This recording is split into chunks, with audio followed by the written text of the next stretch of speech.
Hi there, welcome to Let's Talk Tottenham.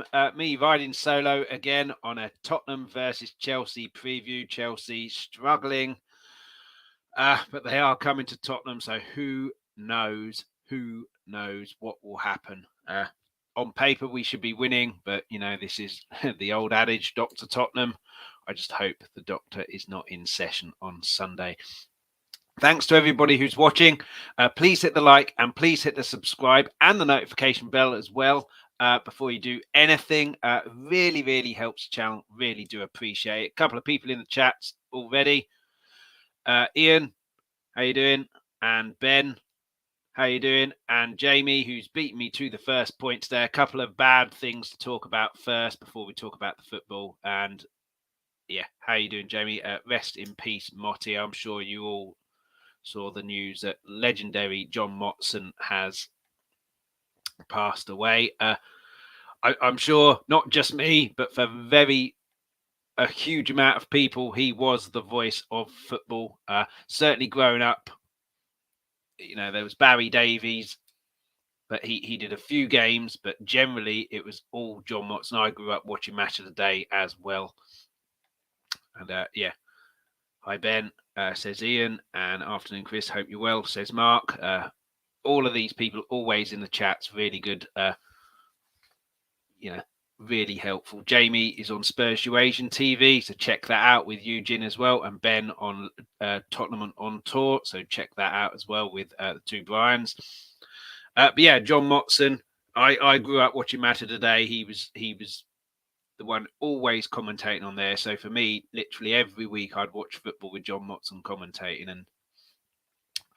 And from anyone who's seen it in the news, he used to prepare meticulously for every single game. It wasn't just a case of turning up. This is what's happening in the game. He knew all the players, he knew all the positions and everything like that. And just a true professional. And just really sad news that he's passed away. And yeah. Thoughts with all of his family, and rest in peace, Motti. And then we come on to football's not really that important, so I'm not going to go into a huge amount of detail. It's not really my business, but a lot of you in the chat, a lot of you watching will know Stephen Featley. He's an Arsenal fan on YouTube as well. In a really, really bad way at the moment, which is really sad, really sad. And he's been on this show quite a few times. Arsenal fan, like I say, doing previews and reviews, and he's invited me onto his show, previews of North London Derby and Spurs Arsenal first 11s. And yeah, in a real bad way, and it's a real horrible thing. Martinelli has reached out and sent him a message, so hopefully you can see that. And yeah, I don't want to say too much because obviously it's not my business, and a lot of his family and friends may see this and it's not my business, but I just wanted to say that he, from my experience with him, really nice guy. And yeah, just what's happening is really horrible, and thoughts with his family and friends. And I know I shouldn't be saying this, but I'm going to say it anyway, that I don't want Arsenal to win the league because I don't want Arsenal to win the league. I don't like Arsenal. But if it means that Stephen gets to see Arsenal lift a trophy, I'd rather they win it than Man City. And yeah, it's just really horrible news, and just yeah, I don't really know what else to say really, other than thoughts with his family and friends, and it's just horrible news. And yeah, a comment here for me, and a good few of us have done shows with Stephen, top guy, and a reminder that football at the end of the day is only a game. Absolutely. And we're a Spurs community here on YouTube, which we are, and a fantastic community as it is. But you'll know from watching these shows that it's not just Spurs fans who appear on these shows; it's also rival fans as well. And Stephen was someone who, he regularly appears on Spurs channels, and other teams' channels as well, as a guest, talking about that team versus Arsenal and things like that. And it's just yeah, it's just really sad news. And yeah, Conte, to catch up, how are you doing, buddy? Regarding Motson, RIP, and pray that God will give his family peace of mind to cope with their loss. Absolutely. And like Ian says, it's just football at the end of the day. We have got a game against Chelsea, but obviously we want to win. We hate Chelsea as well, but if we do lose, there's things a lot more important going on than football. But and yeah, Ben here as well. Good guy, Stephen. Rivalry goes out the window. It's a game at the end of the day. Thoughts with his family. And yeah, just in case anyone doesn't know, a good known streamer is having end of life care. Very, very, very sad. And like I said, thoughts with his family and friends. And if Arsenal do win the league and he gets to see it, then I'm happy to chuck my rivalry out the window to let him see Arsenal win the league. So let's move on. Obviously, two horrible pieces of news there, but let's move on. I just wanted to say my piece because obviously I know Stephen, been on shows with him as well, so I didn't want to go and not say anything and just kind of gloss over it because it is horrible news. But Chelsea here, that's who we've got on Sunday. Can we pile on the misery for them?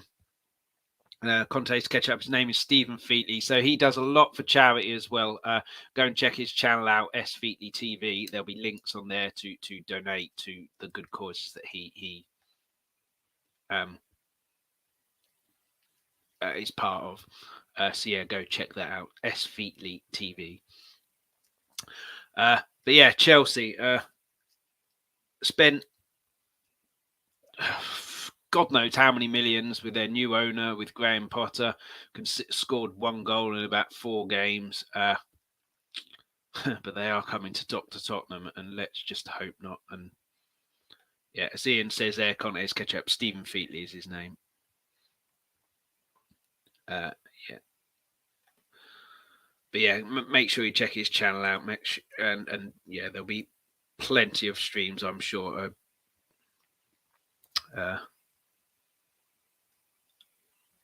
Doing shows to promote charity work and sponsors and everything like that. It's S Featley TV. Conte's catch up. That's his channel. S Featley TV. Let me put it in.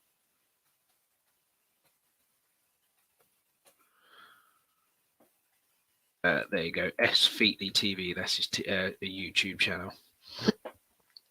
But yeah. So let's move on from this horrible news, and like we say, thoughts with family and friends of John Watson and Stephen as well. But Chelsea, 600 million or something like that, probably a big chunk of that just in January alone. Bought 8 players, only scored 1 goal. In about 4 games, really struggling, but they are coming to Dr Tottenham, so who knows what is going to happen when they visit us. Notoriously slow starters, but hopefully, Sunday that's not the case, and we start off quickly. And if ever there was a time and ever there was a team or a game to start off quickly and put pressure on early doors, it's this game here. In recent history anyway, this season, if you score first against Chelsea, you don't lose because they can't score goals. It's the same when we drew 2-2 away at home. If they had a decent striker there, they'd have run away with that game fairly easily. But they didn't. So again, you've got to. This is what Arsenal, why they're top of the league, and Man City chasing them down. When they smell blood, they don't let up. If there's something to be done there, and they smell blood, Arsenal don't start off slow. Man City don't start off slow. Certainly against teams who are struggling, we seemingly do. And yeah,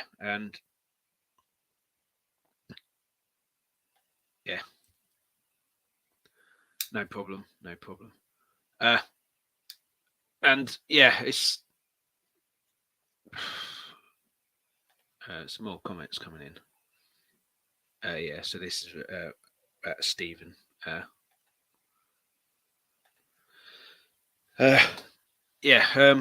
Chelsea. What was I talking about? I've completely lost my train of thought now. Much easier when you have guests on, but I'm on lunch here, so I don't have the luxury of going much longer than now.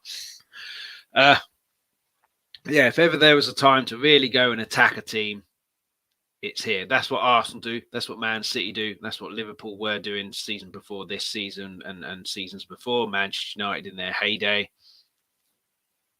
It's what we've got to do. We've got to go out quick. The fans, it's a North London derby. It's a London derby, so the fans will be there making a lot of noise.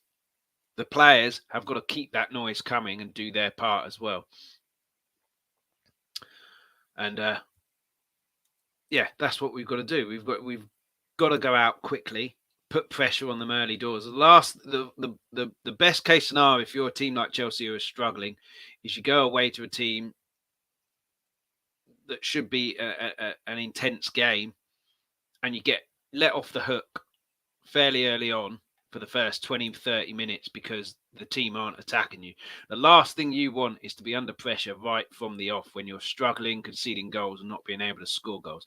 And like I say, and like I say, if we can get an early goal, it puts pressure on them straight away. We're not scoring goals. We've now got to score 2 to win the game. And just on Stephen, the last thing I'll say on Stephen here, Eugene from Spurs Eurasian TV, a lot of you know Eugene. He's in touch with the family, so if you can reach out to him, and I'm sure he'll give you updates as and when he finds out. Moving on to Chelsea now. Chelsea are to us what we are to Man City. They are kind of a bogey team, but at home we're a lot better than we are at Stamford Bridge. And I'm hearing that we're going to reward failure with promoting as Dyer could get a new contract. I saw that as well. We'll talk about that in a sec. But in terms of Chelsea, very, very glum face there, Graham Potter. But here's the question. It'd be interesting to know what you think in the chat about this. Is this his last chance? He's obviously struggling. He's had the owners come out and give the dreaded vote of confidence. A lot of the time, the vote of confidence means that we're just saying that because that's a thing to say. And yeah, we'll talk about the defence a bit as well. But Conte SketchUp said it's said that we could be signing Longley on a full contract as well. But in terms of Potter, and yeah, Conte's catch up again. The Maddison rumours are cropping up again. We seem to be favourites. I saw that as well. Until it's official, I don't believe any of the newspaper rumours. But in terms of Chelsea, he's been given the dreaded vote of confidence. If you came out, if someone said that the new owners of Chelsea knew nothing about English football, nothing about Chelsea, and nothing about soccer, it would not surprise me at all. Would not surprise me at all. They've obviously put their stamp on things with their huge spending spree. Mark Cousins has said they can't afford to sack him, can they? They've spent 600 million. They seem to have money going out of fashion. Girlfriend's dad is a Chelsea fan, and he said that they saved a lot of money, like hundreds of millions, when they had that transfer ban. So they're now spending the money that they would have spent in that. But yeah, there has to be they can't carry on spending like 600 million each season, otherwise they will fall short of this financial fair play. But then we know about financial fair play, it only benefits the big teams, which Chelsea are. But yeah, it'd be interesting with Potter. He's obviously under pressure, certainly with the fans, dropping like a stone mid-table. And if we can batter them in a big London rival, can batter them, I don't think it will be an El Sacchio for him, as it was for Nuno and for Bielsa at Leeds. But I think it would put him under huge pressure. And if he doesn't turn it around quickly, then I feel he could be let go before the end of the season. He was someone that I wanted, Potter. And is it a case that he can't handle the top players? I'm not so sure. I think the issue is it was just a very poor appointment from Chelsea in the sense that Potter is a manager like Conte, like Poch. He coaches players. He takes players who aren't necessarily the top players, but he coaches them into what he wants and turns them into top players in their right. Look at Danny Rose, prime example. Danny Rose labelled as a terrible left back. Poch got into him very quickly, was labelled as the best left back in the country. Sissoko turned Sissoko into a very competent midfielder when he was fairly useless before that. Harry Kane took him on to next levels. Dele Alli, same. League One player, and then he forget what's happened to Dele Alli now, but absolutely superb in his heyday. And Potter, look at the players at Brighton: Lamptey, Trossard, McAllister, Cucurella before he moved to Chelsea. All of these players coached by Potter into what he wanted and turned them from the players they were into far, far better players. At Chelsea, it's all about, and I know it's slightly different owners, but it's all about buying the players who are ready now. And I don't think these players want to be coached. I think they're set in their ways. They don't want to be coached. They want to just play football. So I think it's a complete mismatch in Chelsea's philosophy and the manager they've brought in and the manager's philosophy as well. So I don't think the players are playing for him. I think they're trying to be coached and they don't want to be coached. And there's a disconnect there.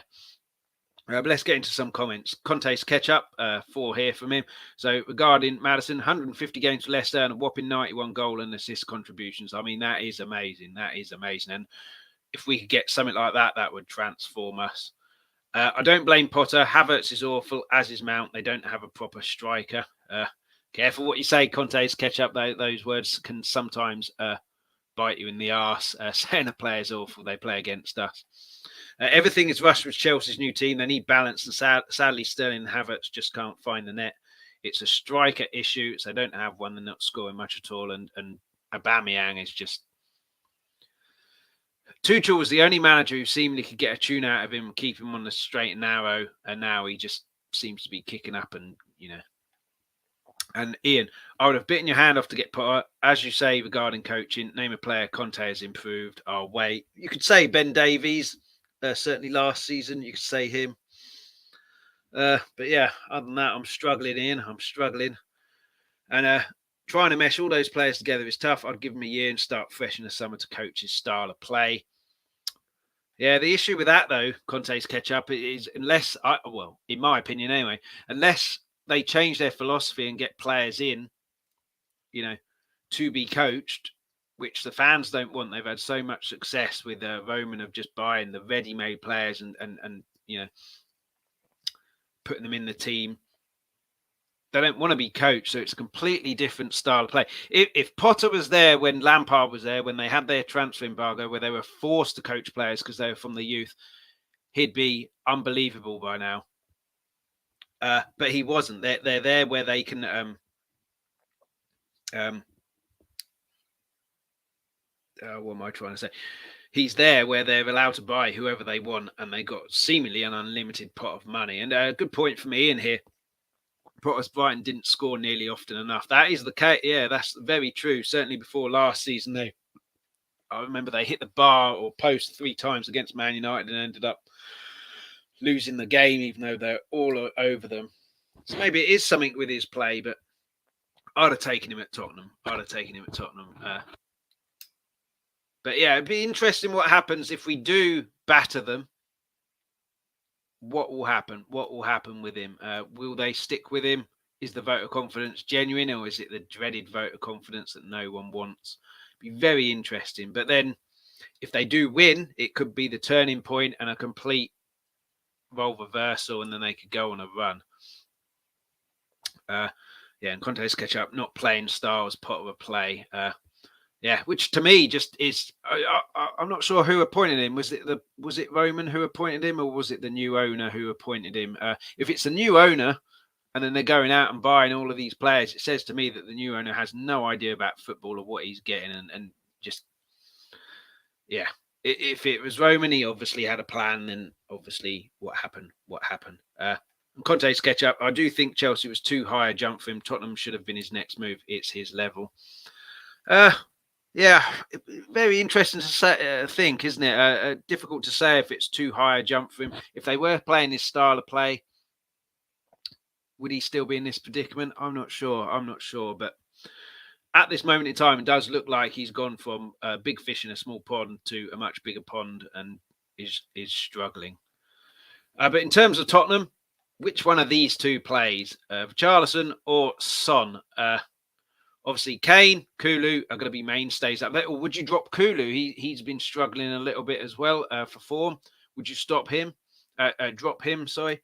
But obviously, against West Ham, you drop Son. He comes on very angry, goes and scores a goal, point to prove, and looks back to the Son that we expected. Same thing happened when we dropped him against Leicester. But what he needs to do now, in my opinion anyway, is take what he's done there and run with it now. No pun intended. But, you've had that good game. You need to carry that on. You need to show the consistency that you've been showing in recent years that has turned you from a Bundesliga player into one of the top players in the world. And if he does drop off again, then the manager, whoever that is, Stellini or Conte, can't be afraid to drop him again and put Richarlison in. So I would be inclined, certainly because it's a Chelsea and he's played in it many times, Kulu, Kane and Son. But if one of them isn't pulling their weight or performing, do not be afraid to, all right, off you come, Richie, you're on. It's a shame for Richarlison. He's a good player, very good player. I think he's playing slightly out of position on the left when you look at him for Brazil. He's much more of a striker. Everton, who he pretty much single-handedly kept up, Calvert-Lewin was injured, so he was playing as the striker there. He wasn't playing on the left or right. When he did, his productivity kind of dropped a little bit. But yeah, and yeah, it's an interesting one. Conte's catch-up here. I'd keep Kulu, had a great second half against West Ham, and I'd start with Richarlison again with Son coming on in the second half. Yeah, I think with Richarlison and Son, it's whichever one you start with. I think fans are generally going to be quite happy. Obviously, Son is a hero, so players, fans want to see him. But if you can get him that angry, so he's got a point to prove, certainly against a team who should be a bit more tired, maybe struggling as well with confidence, having a Son to come on, what a player to come on off the bench. I think Dan Juma can clean the boots. Be interesting to see him give a run of games, but he's not going to get a run of games. That's why Bergwijn left, because he knew he wasn't going to get a run of games.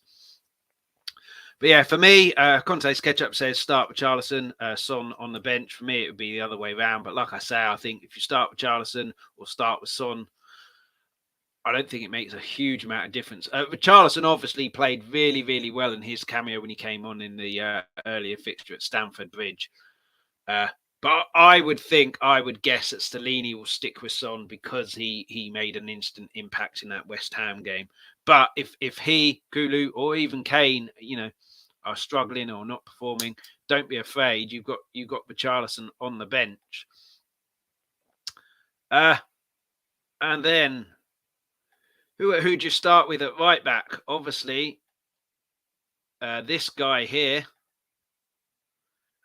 I don't know what's happened to him, but long may it continue. Whether it's Porro signing that's made him think, right, I'm not necessarily going to be first choice. I have to knuckle down and really put a shift in.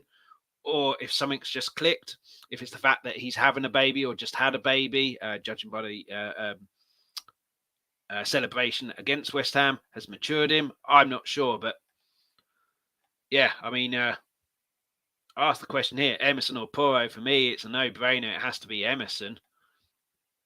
And Ian agrees, only Emerson.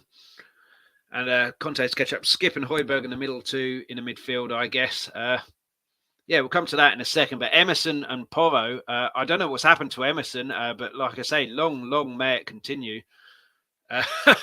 Not sure his value has Emerson royalty has. It's amazing a few good performances how perception can change, and the fact that Porro had an absolute screaming shocker against Leicester, but his value is shot from 25 to 100 million pounds in 3 games.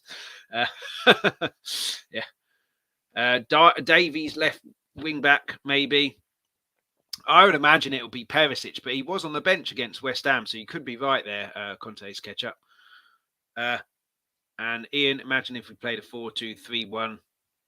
More likely with Stellini in charge rather than Conte, but I think he'll probably stick with the same team and formation and everything and tactics. Maybe not tactics, as the West Ham game. But yeah, Emerson, his crossing has got better. I know there wasn't really a benchmark to judge that on, so any kind of cross is probably going to be better than what he has been performing. But it has got better in the sense that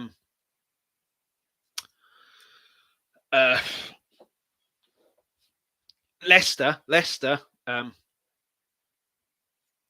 he put a good cross in for Kane. Kane, for some reason, has got his feet tangled up and then made a hash of it, but it was a good cross. And then obviously the composure for the goal against Leicester, absolutely superb. You don't expect that from a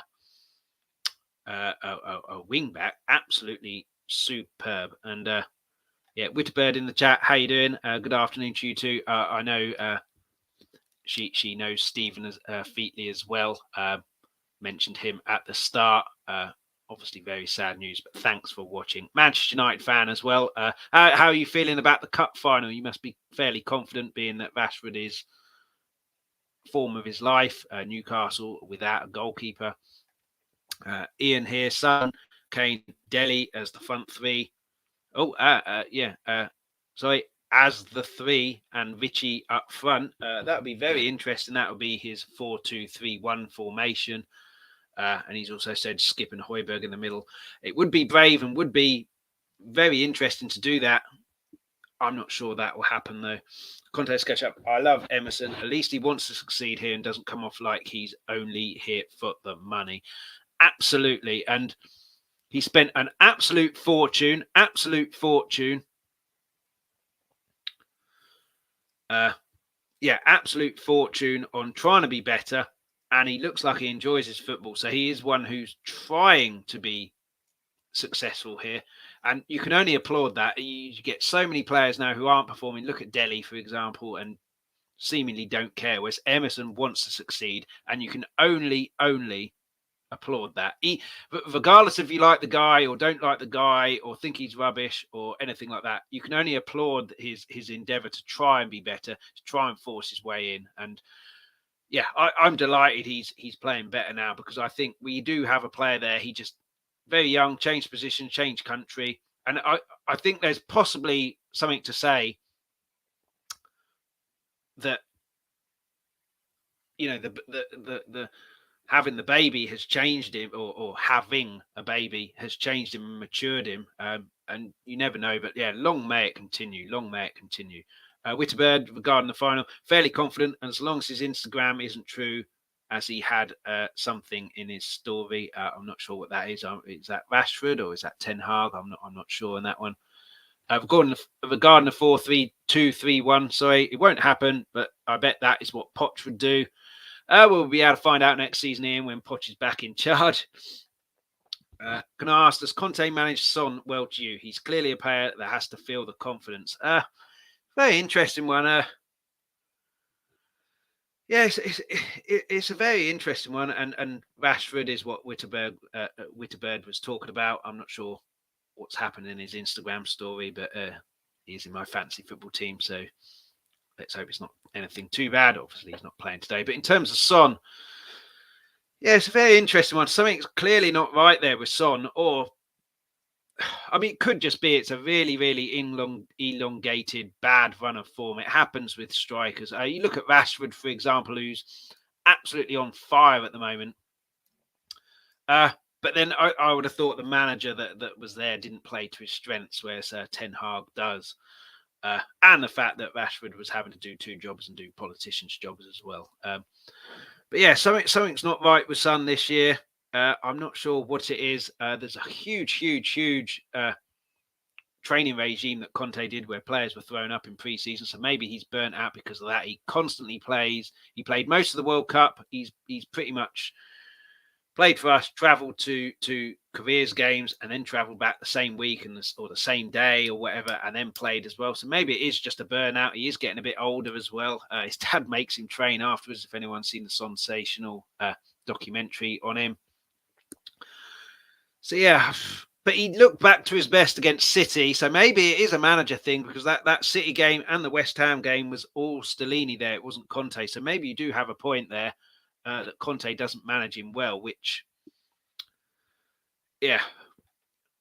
And his partnership with Kane hasn't really as been effective as it has. And Kulu as well. Remember, at the end of last season, January to the end of the season, Kulu's son, Kane, were top three, front three in football, in my opinion.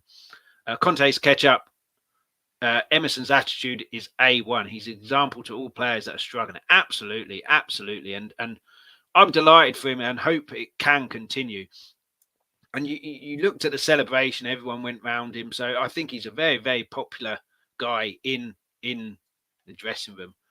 And regarding Son, he needs threaded through balls to run onto. Kane hasn't been providing much for him this season, so he's not getting the service. Whether that is a Conte thing and that's how Conte wants to play, and then we're not getting the best out of Son, I'm not sure. And he goes on to say, Kane is getting into the right positions, but through balls aren't coming. His last goal came from Kane dropping deep and threading the ball through to Son. It also came from a bit of a cock-up by West Ham as well, but it made... what I liked about it, and I do think it's a confidence issue, but maybe that could be because he had to learn a different system and everything like that. But earlier in the season, when Kane got the ball deep, he wasn't making the runs. He wasn't on his bike. Manchester United, when we won 6-1, the through balls, as soon as Kane got the ball, he was on his bike. And earlier in the season, he wasn't making those runs. West Ham, as soon as the error happened from West Ham and it went to Kane, Son was on his bike, and it made Kane's job so much easier. The touch by Son as well to set himself up, 2 touches and a goal. Absolutely superb. Absolutely superb. Let's talk about the midfield now. Skip has done himself no harm at all. Obviously, the injury to Bentancur is terrible. Although I did see something today saying he might be back before the end of the season. Don't do that, Tottenham. But history has repeated itself time and time again where we've had injuries to key players and we bring them back, rush them back. If he does come back this season, it's going to be one game before the end of the season. Unless you're in a Champions League final, FA Cup final, which, is very unlikely. Unless you're in them, maybe. But even then, don't make the mistake that Poch made in the Champions League final. Play the players who have got you to that point, because Bentancur isn't going to get us to that point if we get through to one of those finals, because he's injured for too long. And do not rush these people back. He's an important player for us, Bentancur. Don't rush him back, and then next season he ends up having something else go wrong with it, and then he's out for another 5 months. Do not rush him back.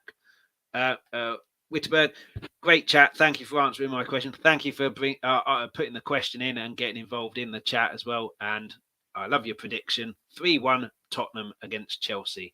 I would take that, as I think most other Spurs fans would. We don't like Chelsea. And good luck in the final as well. Newcastle have just got all of this money and everything like that. So I would rather a team who are self-sufficient, like Manchester United, win that. So good luck in the final.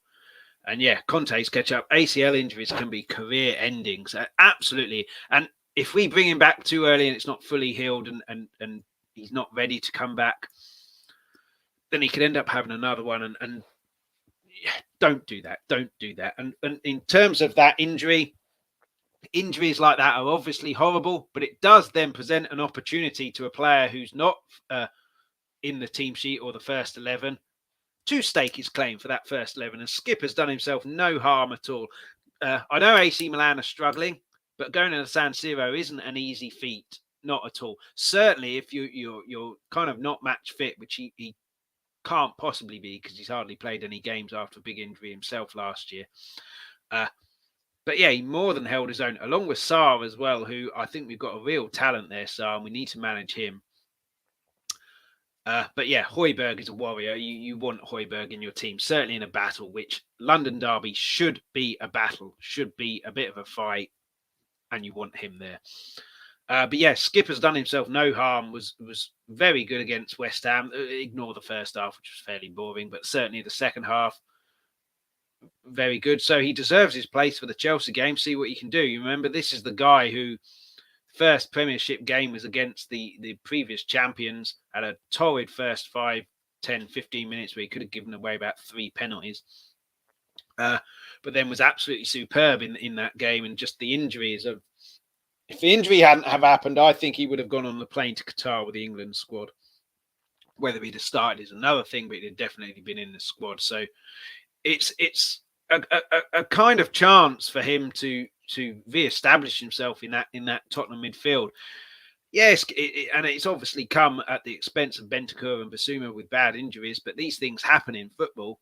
And like I said, with Bentancur and Conte's Ketchup says,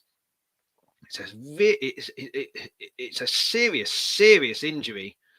Do not rush him back. You only bring him back and put him back in training and into the team when the doctors, who you're paying, by the way, when the doctors have said he's fine to come back. Do not do it early. Do not do it early, because we cannot afford next season, if we're to achieve anything, Bentancur to be injured for another 4 or 5 months. And yeah, if Sarr and Skip can excel to the next level quickly, we may have a chance of getting top 4 and winning a cup.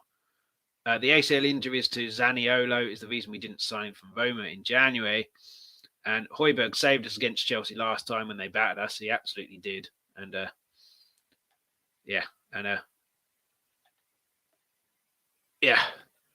let's just hope we don't rush these back. This is a question I thought of. Is it a bigger game for Spurs or Chelsea? Obviously, we're trying to go to top 4 and get in the top 4. But Chelsea are dropping like a stone. And like I say, is it going to be a firing for Potter if they get battered? So is that a bigger game because they're fighting for their manager? Or is it a bigger game for us? I'm Spurs, so I couldn't care less what happens to Chelsea. So therefore, it's a bigger game for Tottenham because I want to win the game. I don't care what happens to Chelsea. But in terms of a neutral, Switterberg, if you're still there, who do you think it's a bigger game for?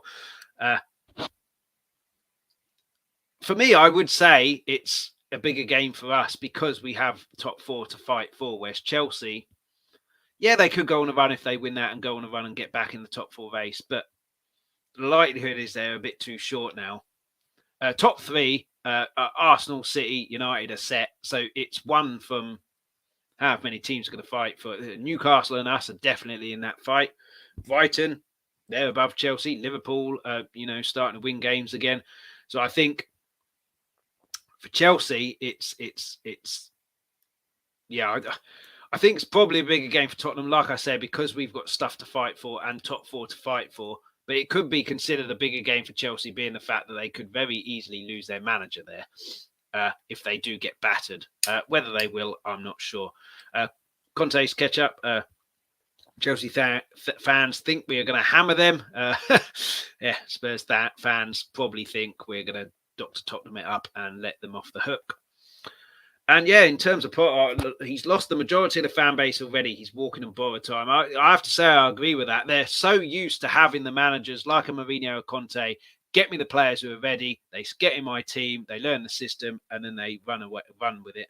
Whereas this is a coaching thing, which they're not used to. So, and the fact that they're not used to it, if they were winning all their games, they'd be getting used to it very, very quickly. The fact that they're not winning games, not scoring, it's always going to upset the fan base. A complete change. No one likes change. A big change, and it's not working. And yeah, like Conte's Ketchup said earlier, again, Chelsea are to us what we are to Man City. Let's just hope that we can win. And we do have, after this,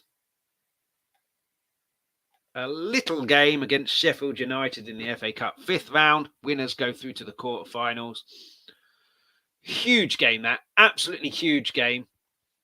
Not because of the level of opposition, although Sheffield United are doing really well in the Championship at the moment, so it's not going to be an easy game by any stretch of the imagination. But yeah, it really is a top game for us to win.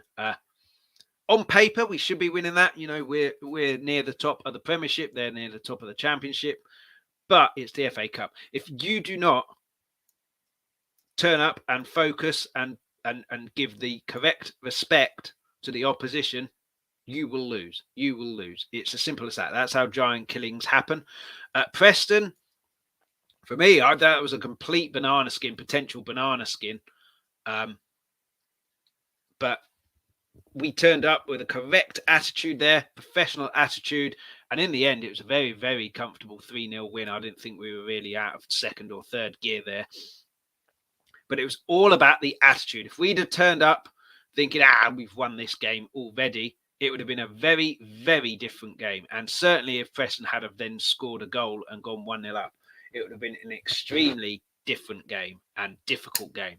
But we won that game before we even started kicking off because we had the correct attitude. And we avoided the giant killing. We have to do exactly the same thing against Sheffield United. Yes, we're fighting for top 4, but I want a cup. I want a cup. I want a trophy. And the FA Cup is the best chance that we've got of a cup this season. You get into the quarterfinal. If you can get 2 top teams drawn against each other and avoid them, you've got one of the top teams already knocked out. And if you can get through semi-final and a final at Wembley, you know, home support goes out the window because it's a neutral ground, so it's 50-50 in terms of the fan base who go to the game.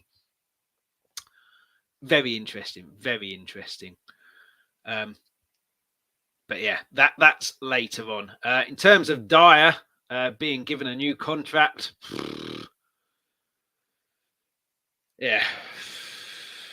and Conte's catch up. Sheffield United have a giant playing as a cam. He's about 6'7" and causes so many problems, plus scores many goals. Like I say, it won't be an easy game at all, not by any stretch of the imagination. But we should be winning that on paper. So therefore, if our attitude is correct, we should be okay. Not guarantee if our attitude's correct, but that's the first battle. You have to have the correct attitude, because if you have the wrong attitude, you will get beaten. And yeah, let's talk about the transfers and latest club news. If there's anything you want us to talk about specifically, Conte's catch up on that, then just stick it in the chat and I'll talk about it as we go along. But Dyer, you mentioned it earlier. I'm not sure where the news is coming from, whether it's actually Spurs or whether these Twitter in the know places. But rumours, and it's been going on for a little while as well, hasn't it, that Dyer is going to be getting a new contract. I like Dyer. I like his attitude. In terms of quality, he's not good enough. If we want top 4 consistently and to push on there, win cups and challenge leagues, you need a better central defender of the 3 than Eric Dyer. Sad to say, because like I said, I like Eric Dyer. I like his attitude and he tries in the same way as Emerson.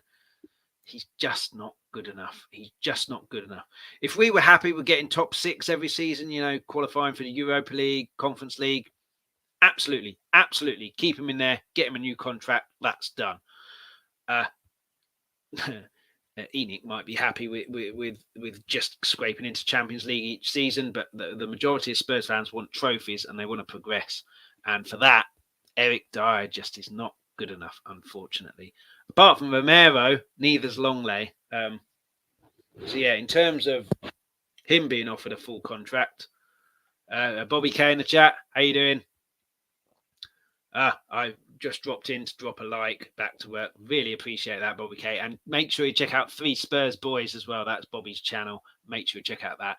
Him, Big K, Little K, and loads of guests as well. Absolutely superb. I was lucky enough to be on there the other week as well. Conte's catch-up. Here we go. Latest news in the Spurs media. Dyer new contract. Kind of talked about that. I mean, if you do give him a new contract, it can't, unless you're going to buy in 2 quality centre-backs and he's the backup just in case, then it just says that we've kind of settled for where we are. Longley to be offered a full contract. absolutely exactly the same. I've not been hugely impressed with him. Thuram and Dicker on a free. Thuram, he's the winger, isn't he? I think obviously a fullback, and Maddison linked to us again. We're favourites to sign him. I would snap your hand off for Maddison. He's obviously going to be expensive, but I think he's fully worth whatever price they put on, even if it's 80 million. I've said before, I think if we had someone like Maddison, someone who could keep the ball, him and Bentancur together would solve a lot of our problems, I think. It'd be very reminiscent of Dembele and Eriksen in Poch's era, where when things got tough, those two got on the ball, stopped any momentum from the other team, and we then went again after the momentum had been stopped. Now we don't have that, so we're constantly under pressure. And because of that, with Dembele and Eriksen, the defence were rarely under pressure. They had lots of period in the time where they weren't needed to do anything, just keep their line. Whereas this year, and in this team, we don't have that type of player in the middle. So they're constantly under pressure, and that's why they're making mistakes. Don't get me wrong. Poch's defence was far better in terms of quality than we've got now. But I think if we had that creative midfielder, teams wouldn't attack us and go all out at us because they'd have to be wary of the counter-attack and the fact that someone like a Maddison could pig it 50 yards to someone's foot. But yeah, Maddison I'd be screaming out for it. I've been screaming out for someone creative, an Eriksen replacement ever since Eriksen left and hinted he wanted to leave.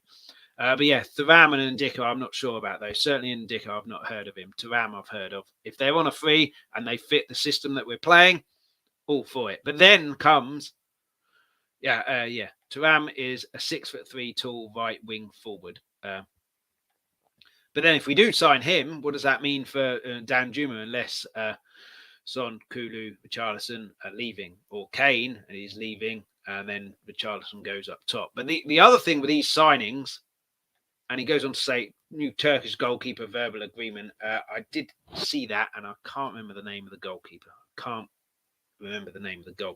We definitely need a new goalkeeper. Thankfully, Pickford has signed a new contract with Everton, or is signing a new contract. I don't think he's very good at all. I think he's very overrated. Palms the ball out into the middle, into the danger zone. Not what I want. And the other thing with all of these players is who's going to be the manager who's managing these players. Conte, I think, is gone at the end of the season. Will Stellini carry on? I doubt it, because he's Conte's right-hand man. Conte will get another job like that, a click of the fingers, probably in Italy, and Stellini will go with him. So it's probably Poch. And Poch and Conte play very, very different systems. If this is the Poch that we had, that we're used to, plays a very, very different system to Conte. And he plays with fullbacks, not wingbacks. We've converted Emerson into a wingback. We then have to convert him into a fullback. We will have Udogie coming back, who I think will be straight in as left wing back or left back, whichever the system is. And Conte's SketchUp.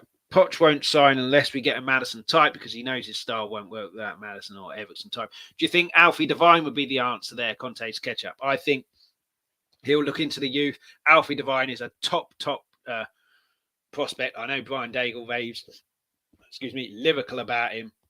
Harvey White as well.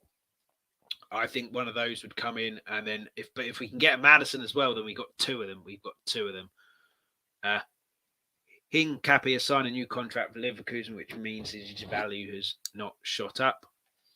Ian, would Poch want to work with Ndombele and Lo Celso? I'm not sure. I think Ndombele is another one. We mentioned about Emerson, really good attitude. I think Ndombele is the opposite. Which does surprise me in the sense that when Mourinho called him out, he went down, knuckle down, and he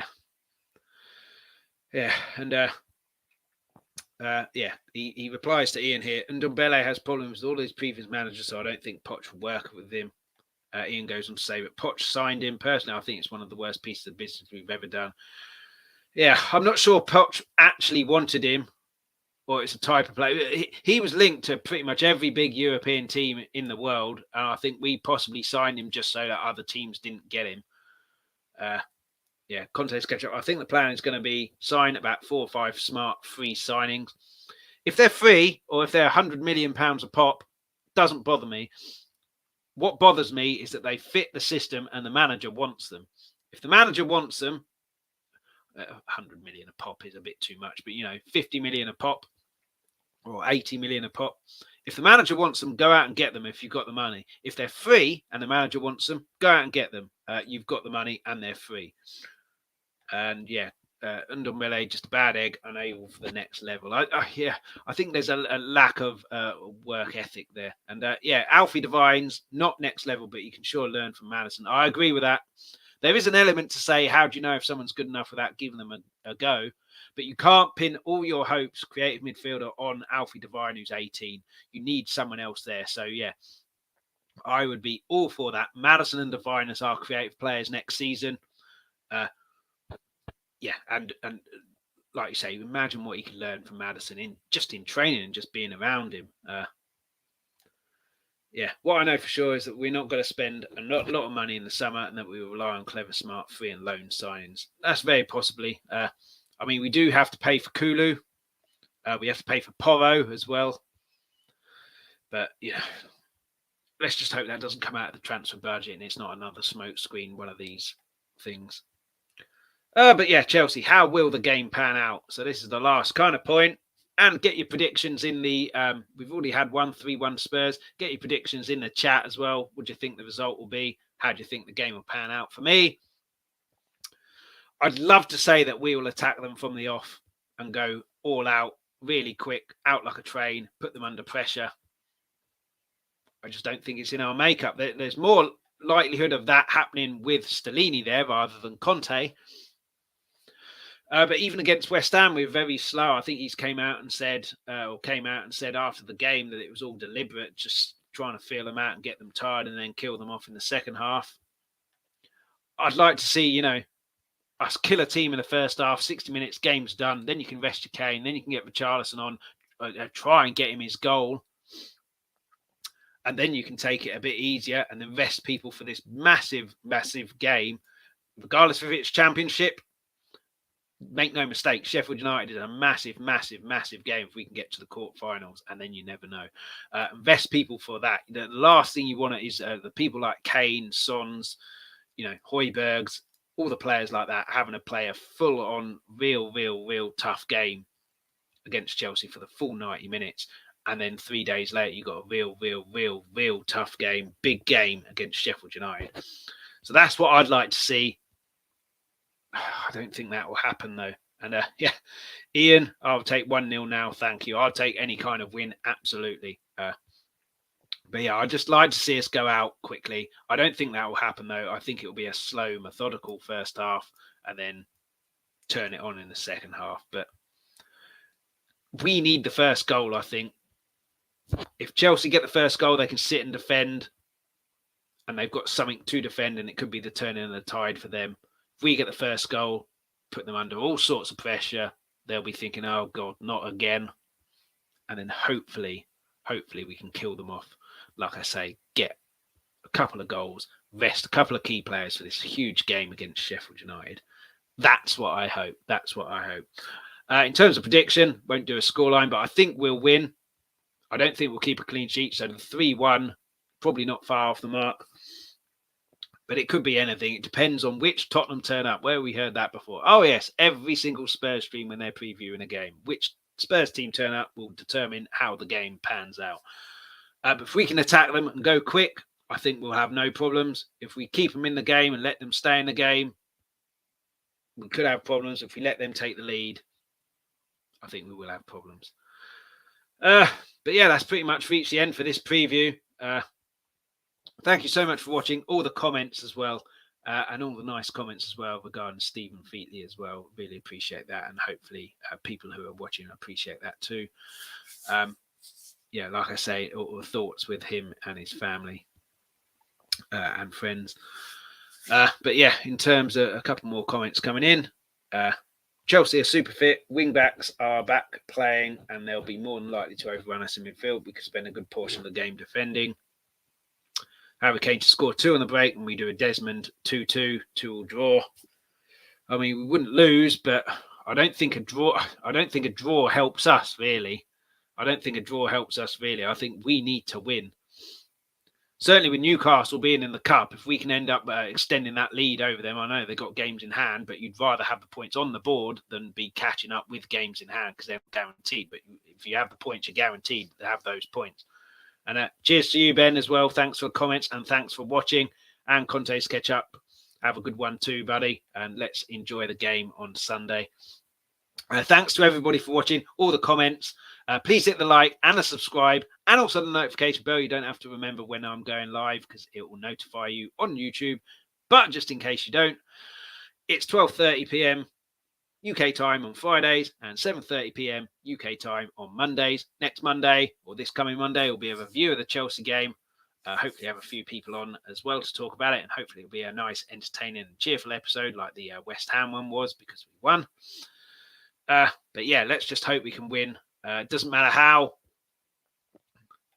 Cheers, Ian. Thanks for watching and thanks for the comments as well. And like you said, I'd take any kind of win. A 1-0 will do me nicely as much as a 5-0. But even if it's a 3-2, as long as we win, I couldn't really care less. But yeah, please hit the like, please hit the subscribe and the notification bell. And if you like a bit of magic, go over to my side hustle kind of channel.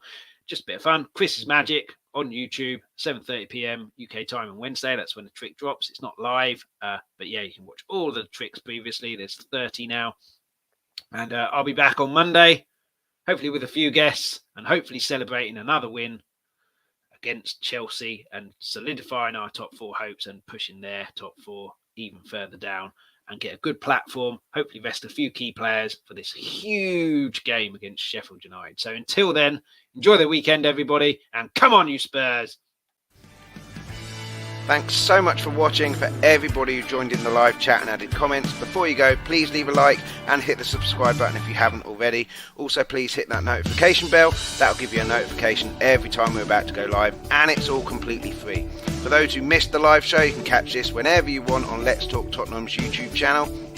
Please also hit the like, subscribe and notification bell, and everybody please leave feedback, comments, suggestions in the comments section on the YouTube videos. For those of you who listen to the audio podcast, thank you so much for listening. Anyone who wants that audio podcast, you can pick that up wherever you get your podcast from. We're back Mondays 7:30 p.m. UK time and Fridays 12:30 p.m. UK time. Alternatively, if you go to Twitter @LTalkTottenham, Instagram Let's Talk Tottenham Podcast, you can find all the information there. Anyone who wants something a little bit different, also do a magic show. So I do one trick a week, which drops Wednesday 7:30 p.m. UK time. Chris's Magic on YouTube is where you'll find that. But